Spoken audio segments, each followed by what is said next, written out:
Hello বন্ধুরা, সবাই কেমন আছো? দেখতেই পাচ্ছ আমি রান্নাঘরে।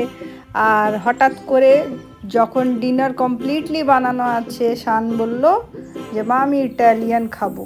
তো কি বানানো যায় ঝটপট, একটা ও রিল দেখেছিল, সেটা দেখে ওকে বানিয়ে দিলাম ইটালিয়ান রাইস বোল। খুব কমই সময় লাগে, তবে এইরকমভাবে আমি প্রথমবারই বাড়িতে বানাচ্ছি, তাই কেমন হবে জানি না। এই দেখো প্লেটিং কমপ্লিট হয়ে গেছে, ওকে খেতে দিয়ে দিয়েছি। এখন ও এটা টেস্ট করবে, দেখতে ভালোই লাগছে।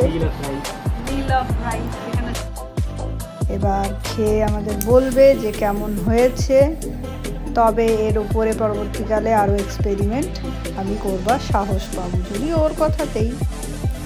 তাড়াতাড়ি করে খেয়ে বলো কেমন হয়েছে।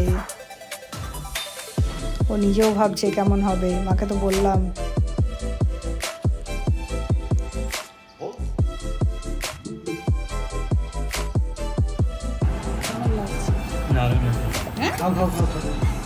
চলো, ভালোই হয়েছে বলছে। এরপরে আমিও খেয়েছি, টেস্ট করেছি, ভালোই হয়েছিল। গুড নাইট তাহলে বন্ধুরা, আজকের মতো বাই বাই।